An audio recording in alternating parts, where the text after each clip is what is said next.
Well, you came back to learn more, and that's great.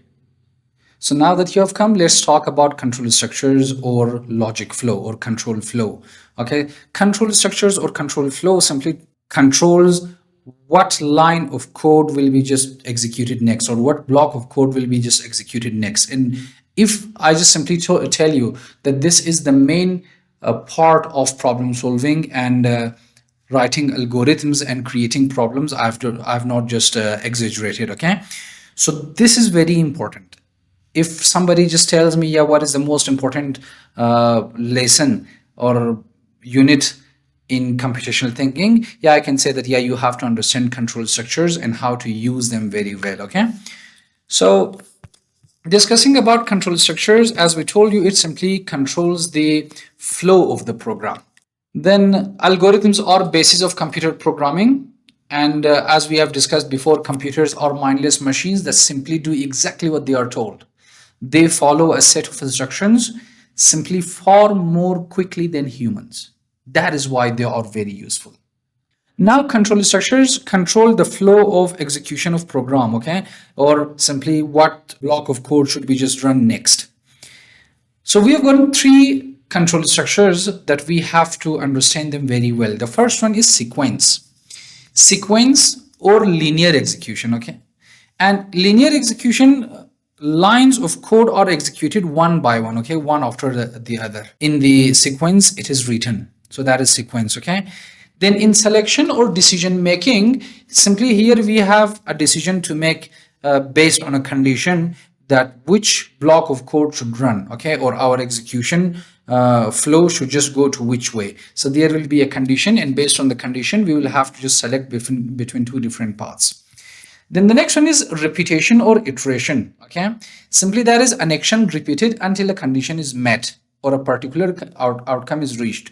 So in programming, we can just give a condition, or we can count that for this many times or till this condition is just true, repeatedly just do this thing, okay? Do this again and again, okay? So that is iteration. And they are just the main blocks of computational thinking and algorithm design. See, in sequence or linear, okay, everything is just done line by line. So this is a flowchart: start, enter first number, enter second number, then first number plus number, assign it to total, and output total, and end, okay? So everything is just done in the same sequence it is written.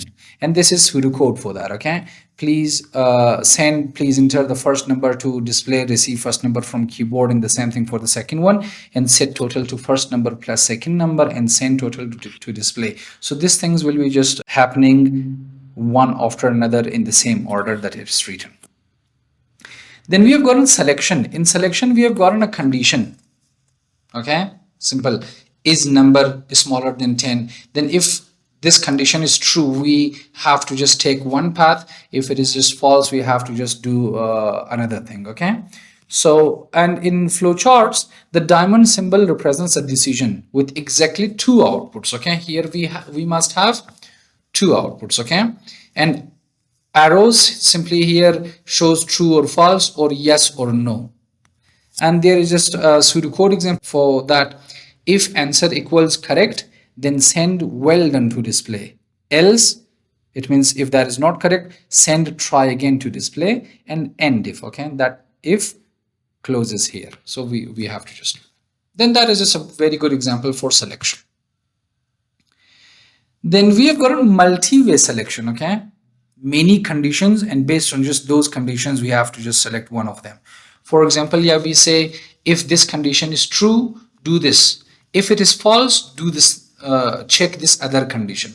And if that condition is true, do this. If that is also false, check this other condition, okay? So we have gotten something like that. See here at the example, receive test score from keyboard. So that is our flowchart, pseudocode. If test score is larger equal than 18, then send A to display. See, if this is correct, this else block will be just ignored, and we will just go to ENDIF, and that's it. But if this condition is false, then we will go to else, and see inside else we have gotten another if. So now if it is greater or equal to 17, then send B to display. And if this condition is true, now this else will be ignored. This will not be done, okay? If that is false, this will just happen. So see, that is multi-way, okay? So every gate open must be closed. There is just another thing you should remember in pseudocode. If you have just written if, then yeah, for each if you must have written one ENDIF, okay? That is very important. If you just forget that, you might lose marks. Okay, and this is just the Python code for that. Okay, if test score is larger or equal than 18, print a elif, else if. Okay, so we have just gotten that code. You may pause the video and just look that. Okay, so elif collapses the nested staircase indentation into a clean flat structure. Note that Python uses a colon instead of then. Okay, so see, if this is true, then do this. Else, if this is true, then do this. Okay, and handles closure via indentation. So in Python, we just do not write ENDIFs. So they are just Python things to study. And the next control structure that we are going to study is iterations or repetition. Okay, so simply computer will just do something repeatedly for many times. And we have gotten two types of conditions. Okay, and that is counter controlled repetition, iteration. Okay, counter controlled repetition. And simply counter control loop executes a command a fixed number of times. The number of times is known before the loop starts. See, in pseudocode, for example, repeat 100 times. Now, under that, whatever you just write, that will just execute 100 times exactly, okay? Or for index from 1 to 10. So this will just happen 10 times with a variable index, okay? And in Python as well, for example, you have for index in range 0 up to length of whatever, okay? So you have to just know that. Now, we are not going to discuss a lot about Python because this unit does not belong to Python. But yeah, here we have gotten range functions or whatever. So this is count controlled repetition. Then we have gotten condition controlled repetition, okay?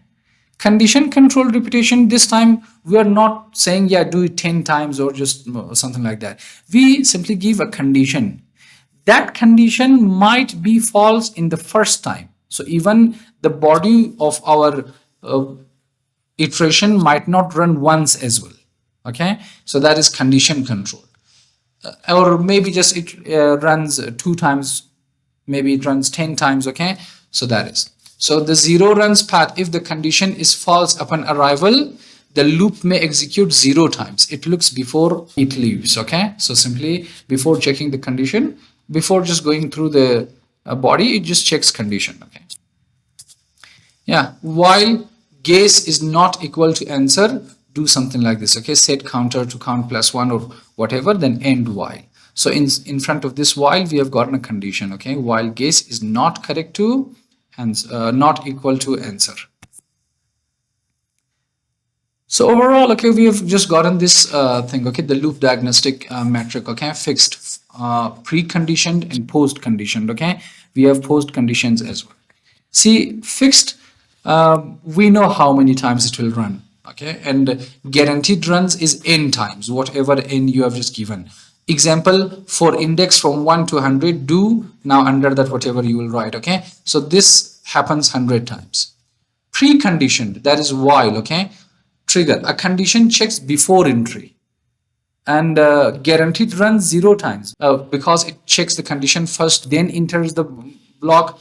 Maybe just at the first time this condition is false and it will just not do anything. It will just go beyond this while and just get out of the while. Okay, and the other thing that we have gotten is post condition. It means do something, then check the condition. If it was true, do it again. Okay, so a condition checked after execution.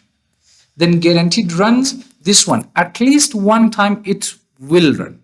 Okay, so repeat, then the body, then until, then after that you have gotten the expression. So in pseudocode we can have that, but in Python, yeah, we directly do not have that. We have to just do something else instead of that.